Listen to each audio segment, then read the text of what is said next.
Yang kedua, Bapak Ibu, menyelaraskan program supervisi manajerial dengan kondisi dan rencana kerja work from home. Yang ketiga, mengidentifikasi akses dan fasilitas internet. Ini sekolah-sekolah dari TK sekarang ya, dari TK, SD, SMP, akan SMA, SMK, apakah sudah siap dengan akses dan fasilitas internetnya karena musim pandemi ini. Berikutnya, mengidentifikasi tingkat literasi digital kepala sekolah dan pendik. Memang kita diwajibkan untuk belajar era digital ini, baik aplikasi maupun bentuk-bentuk kelompok atau meeting. Berikutnya menyusun instrumen. Bapak Ibu, langkah pelaksanaan ada 4. Yang pertama, melakukan peran sebagai coach dan konselor yang dapat mendampingi kepala sekolah, guru, dan tenaga pendidikan melalui program supervisi manajerial yang meliputi pemantauan, pembinaan, bimbingan, dan penilaian. Ini tugasnya kepala pengawas sekolah dalam pelaksanaan yang pertama. Berikutnya, memilih aplikasi online yang tepat dan relevan untuk mendampingi kepala sekolah, guru, dan tenaga kependidikan melalui program supervisi manajerial. Berikutnya, mengatur jadwal. Jangan lupa ini mengatur jadwal untuk komunikasi secara intensif dengan kepala sekolah, guru, dan tenaga pendidikan. Bahkan jadwal ini disampaikan kepada kepala sekolah, guru, maupun tenaga pendidikan untuk melaksanakan pendampingan atau pemantauan atau pembinaan dan bimbingan. Yang keempat adalah melaksanakan program supervisi manajerial sesuai dengan jadwal yang sudah kita sampaikan tadi. Langkah evaluasi, jangan lupa Bapak Ibu, dalam evaluasi yang tepat kita harus menggunakan instrumen mencatat masalah atau hambatan yang dihadapi kepala sekolah, guru, dan tenaga pendidikan pada masa pandemi COVID-19.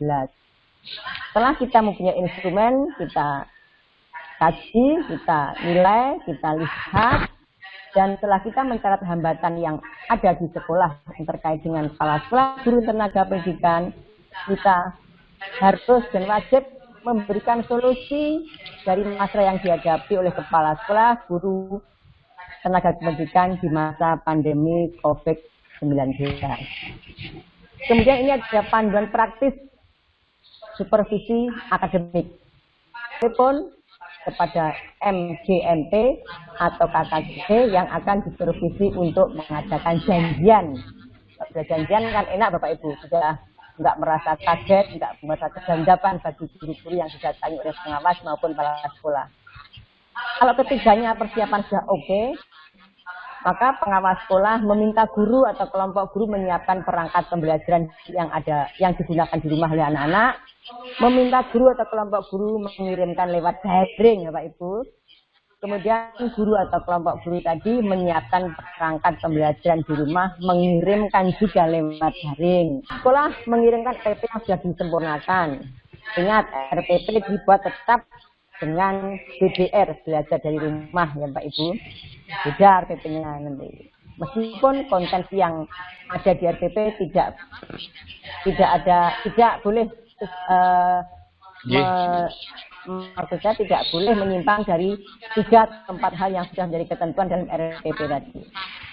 Guru atau kelompok guru melaksanakan pembelajaran di rumah sesuai dengan RPP yang telah disempurnakan pengawas. Pelaksanaan guru, kelompok guru melaksanakan pembelajaran BDR apabila memungkinkan dapat direkam video atau video konferensi dengan siswa, kepala sekolah, dan pengawas sekolah. Hebat sekali ya, guru-guru zaman sekarang sudah pandai, kepala sekolah itu pengawasnya juga harus jadi pengawas yang hebat. Pengawas melaksanakan observasi dengan moda daring, WA, grup, Webex, Zoom, Teams, dan lain sebagainya. Jangan lupa Bapak Ibu pengawas tetap menggunakan instrumen khusus untuk evaluasi pembelajaran para guru-guru kita. Kemudian pengakhiran. Ini pengakhiran Bapak Ibu dari kegiatan observasi, ajaklah guru untuk merefleksikan proses pembelajarannya. Berikutnya, berikan saran perbaikan untuk proses pembelajaran berikutnya.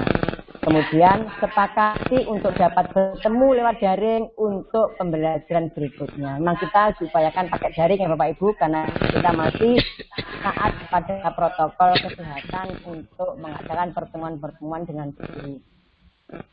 Jangan lupa Bapak Ibu pengawas, buatlah catatan hasil supervisi untuk didokumentasikan sebagai bahan pembinaan untuk kegiatan selanjutnya. Tahap supervisi, ini tahapan ini tidak perlu bolak-balik ya Pak Ibu ya, ini sudah jalurnya dari begini, kemudian turun, ini turun lagi, begini, akhir endingnya di sini. Supervisi akademik merupakan salah satu fungsi pengawas dalam melaksanakan tugas pembinaan, pemantauan, penilaian, pembimbingan, dan pelatihan meningkatkan kompetensi profesional guru. Ini tujuannya. Kemudian membantu guru mengelola pembelajaran, memastikan siswa belajar, mengakomodir semua moda belajar.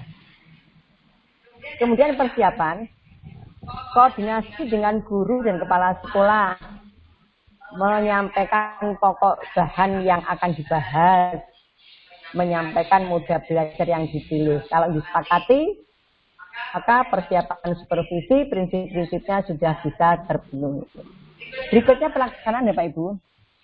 Melaksanakan pengamatan proses pembelajaran dengan moda yang digunakan. Ya seperti tadi sejak awal sudah saya sampaikan, banyak sekali aplikasi-aplikasi yang bisa kita gunakan untuk mengadakan pengamatan pembelajaran jarak jauh, bisa Zoom, Webex, Teams, Google Classroom, WA, video call group.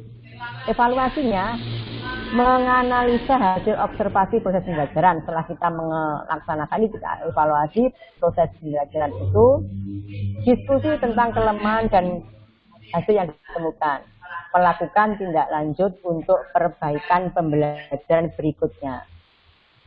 Tahapan pasca observasi secara kelompok menggunakan moda grup video call. Pengawas sekolah memastikan moda komunikasi yang dipakai dalam tahapan pasca observasi belajar secara kelompok, video call group. Ini Bapak Ibu, langkah awal di komunikasinya, pengawas sekolah mengajak 6 guru yang diobservasi proses belajar dengan menggunakan video call group untuk tindak lanjut. Jadi Bapak Ibu pengawas harus ya, ini wajib mempunyai nomor. Pilih nama-nama orang yang tidak dihubungi dengan tim beri tanda V. Ini cara membuat grup Bapak Ibu, grup video call yang ada dalam grup berapa banyak guru. Pilih nama-nama orang yang tidak dihubungi dengan memberikan tanda V, dengan kemudian klik ikon telepon di bagian atas kanan layar, kemudian klik gambar video call yang panas, kemudian menggunakan komunikasi tanya jawab. Evaluasi pendidikan masa pandemi ini, tahapannya 1, persiapan tugas evaluasi pendidikan dan evaluasi pembelajaran. Ini penyusunan kisi dan sebagainya Pak Ibu ya, bisa dipelajari sendiri, nanti materinya akan saya share. Yang kedua, kegiatan pemantauan dan evaluasi pendidikan. Ini ada 2 tahap Bapak Ibu, ada 2 yang dapat kita lakukan dan nanti Bapak Ibu baca instrumennya dan memantau pelaksanaan. Yang ketiga, kegiatan pemantauan dan pelaksanaan pembelajaran dan evaluasi belajar hasil belajar peserta didik. Ini ada tahapan pembinaan guru dan tahapan penilaian. Ini juga ada Bapak Ibu lengkap di sini. Nanti Bapak Ibu bisa mempelajari lebih dalam, lebih mantap setelah saya menyampaikan pada saat ini. Yang keempat, melaksanakan penilaian kinerja guru kepala sekolah jarak jauh. Tetap Bapak Ibu ya, tugas kita meskipun kita pandemi tidak seperti dulu tatap muka sewaktu-waktu, kita harus menggunakan secara daring. baik pemindahan guru dan kepala sekolah maupun penyelesaian tindak lanjut. Bapak Ibu, evaluasi pelaksanaan program pengawasan, ini ada evaluasi hasil. Evaluasi hasil pemantauan 8 standar, meliputi semua standar Bapak Ibu ya. Yang sasarannya guru dan kepala sekolah. Yang ketiga, evaluasi hasil penilaian kinerja, baik guru maupun kepala sekolah. Yang keempat, evaluasi hasil BIMLAT. Ini nanti perlu BIMLAT apabila ada guru-guru yang membutuhkan untuk BIMLAT oleh pengawas. Bapak Ibu jangan lupa physical distancing dengan langkah pengawasan digital. Ini ada 5 bagaimana kita harus mentaati supaya kita semua bisa menangkal virus corona ini. Bapak Ibu, sekian dari saya. Terima kasih. Mudah-mudahan apa yang saya sampaikan pada saat ini Bapak Ibu bisa mencerna, mengkaji dan memanfaatkan bahwa materi tadi saya ambil dari materi LPPKS kemendikbud.go.id. Silakan Bapak Ibu untuk berupaya menyikapi dan segeralah berbuat menyusun program. Sekian, terima kasih. Wassalamualaikum warahmatullahi wabarakatuh. Waalaikumsalam. Iya Bu Lis, terima kasih luar biasa materi yang telah disampaikan Bu Lis terkait dengan panduan kerja pengawas sekolah khususnya di masa pandemi COVID-19. Baik Bu Sulis, ini dari chat yang masuk dari Pak Sagung. Kebetulan teman kita sendiri Bu Lis, ini Pak Sagung pengawas TK Dinas Pendidikan Kota Madiun menyampaikan Bu Sulis selaku presenter, ini kegiatan penyusunan program kerja di masa pandemi COVID-19 ini dimulai kapan? Karena terus terang di bulan Januari 2020 kita baru saja menyusun program kepengawasan. Nah, untuk program yang disampaikan Bu Lis ini dimulainya kapan? Demikian Bu Sulis pertanyaan dari Pak Sagung. Terima kasih. Ya. Pertanyaannya baik sekali Pak Sagung, bagus sekali karena ini terkait dengan tugas kita. Seperti tugas kita Bapak Ibu ya, untuk tahun anggaran mulai Januari itu kita siap untuk menyusun program kerja pengawas sehingga insya Allah Bapak Ibu semua sudah mempunyai program kerja tahun 2020. Alhamdulillah semua sudah punya. Bapak Ibu, temannya Pak Sagung yang bertanya ini ya. Karena kebetulan kita mendapatkan bukan musibah ya, tantangan untuk kita maju tadi karena adanya virus corona pada kalau tidak salah sekitar bulan Maret insya Allah itu anak-anak sudah belajar dari rumah.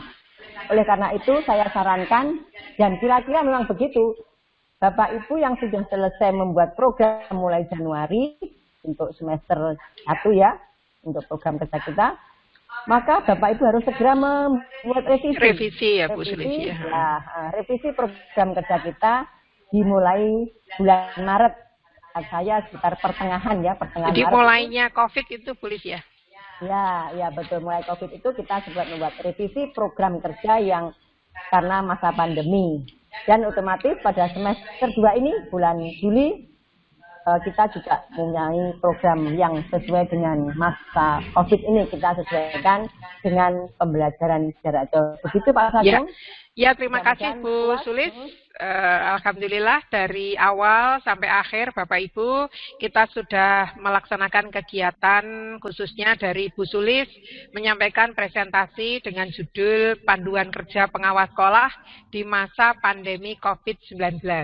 Dan karena waktu juga yang telah menunjukkan waktu, maka kegiatan presentasi dari Ibu Sulis Setyaningsih SPD MSI ini terkait dengan judul Panduan Kerja Pengawas di Masa Pandemi COVID-19 kita akhiri Bapak Ibu sebagai kesimpulan bahwa dengan adanya pandemi COVID-19 mudah-mudahan tidak lagi kita pandang sebagai suatu musibah, namun kita pandang sebagai suatu tantangan untuk mensinergikan kerja kita antara pengawas sekolah, kepala sekolah, guru, siswa, termasuk orang tua, sehingga pengawas sekolah perlu sebuah panduan kerja, di mana tadi seluk-beluk panduan kerja telah dikupas semuanya oleh Bu Sulis. Bagaimana kita melaksanakan supervisi akademik, supervisi manajerial, tahapan-tahapan supervisi sampai dengan pelaksanaan penilaian dan juga monitoringnya. Untuk itu mudah-mudahan sebagai tindak lanjut nanti kita yang mungkin belum menyusun program kerja pengawas di masa pandemi COVID-19, mari kita kegiatan siang hari ini bisa dipakai sebagai panduan kita dalam penyusunan revisi program kerja kita. Demikian, baik, terima kasih kepada Bu Sulis selaku presenter, kepada Pak Masruf selaku host. Untuk selanjutnya, saya mohon maaf sebagai moderator jika ada hal-hal yang kurang berkenan. Demikian, waktu selanjutnya kami sampaikan kepada Pak Masruf selaku host. Demikian, Assalamualaikum warahmatullahi wabarakatuh. Waalaikumsalam warahmatullahi wabarakatuh. Bapak Ibu pengawas hebat yang kami hormati, demikianlah Vikon kita pada hari ini. Terima kasih pada Bu Endang selaku moderator yang telah mengatur, mengarahkan, memantapkan dari presenter menyampaikan presentasinya dan tanya jawabnya. Sekali lagi terima kasih. Mudah-mudahan yang kita bahas ini bermanfaat. Terima kasih pula kepada Bapak Ibu yang telah berpartisipasi, Pak Sagung, Bapak Ibu yang lain yang kita sebutkan satu persatu. Terima kasih atas partisipasinya, dan marilah video conference atau video Vikon pada saat ini kita tutup dengan bacaan hamdalah. Alhamdulillahirrahmanirrahim. Bapak Ibu mengingatkan yang belum absen supaya ngisi absen, dan terima kasih. Assalamualaikum warahmatullahi wabarakatuh.